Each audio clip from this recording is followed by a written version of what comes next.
Sénat, visite du coordonnateur des Nations Unies. Issa Sanogo, nouveau coordonnateur des Nations Unies, a été reçu par Yves Rakoudvao, président du Sénat hier, au Palais de Verre à Anous.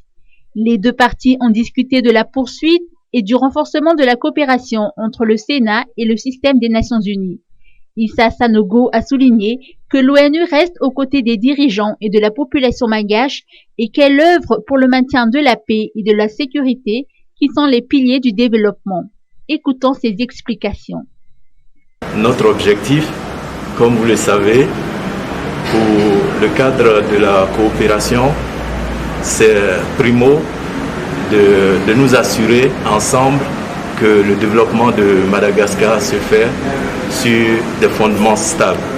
Et cette stabilité nécessite l'implication de tous. Et je crois que les autorités que j'ai pu rencontrer jusque-là sont de façon unanime, convergent sur le fait que la stabilité de Madagascar importe si nous voulons atteindre le développement par rapport aux priorités que le pays se fixe. Donc, je voudrais une fois de plus remercier le président du Sénat de cette discussion que nous avons eue, qui va justement dans la direction de travailler ensemble pour que nous puissions supporter les priorités de ce pays. Angkat Tapaka Avarach, deux femmes retrouvées mortes dans leur appartement. Deux femmes de 43 et 63 ans ont été retrouvées mortes dans leur appartement à Angkat Tapaka Avarach. Celle de 43 ans est une employée d'une banque de la capitale et elle n'avait plus donné de ses nouvelles depuis le samedi 26 décembre.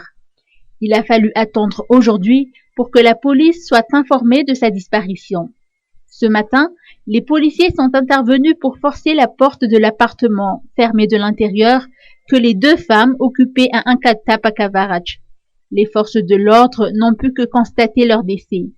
Morte depuis quelques jours, probablement pendant le week-end de Noël, personne ne s'est posé de questions, à commencer par ses voisins.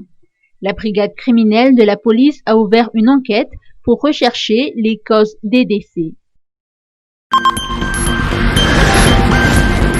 Commissariat Analamaït, premier centre d'information et de commandement de vidéosurveillance. Avoir une police de proximité, tel est le défi de la police nationale.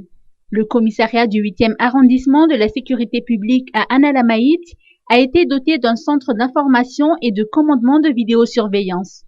Plusieurs endroits de cet arrondissement seront équipés de caméras de surveillance qui serviront pour coordonner la circulation routière, mais également pour lutter contre l'insécurité.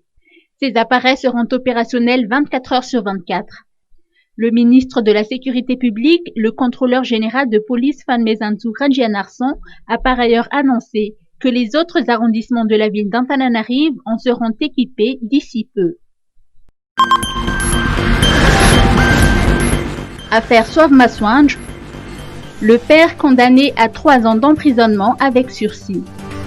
Suite à l'affaire Soave Maswange, le tribunal a sorti son verdict ce jour. Le père a été condamné à 3 ans d'emprisonnement avec sursis et une amende d'1 million d'ariary. Rappelons que ce père de famille a corrigé sévèrement son fils de 11 ans. Ce qu'il ignorait, c'est que la scène a été filmée par un voisin qui l'a partagée ensuite sur Facebook, entraînant ainsi l'indignation générale.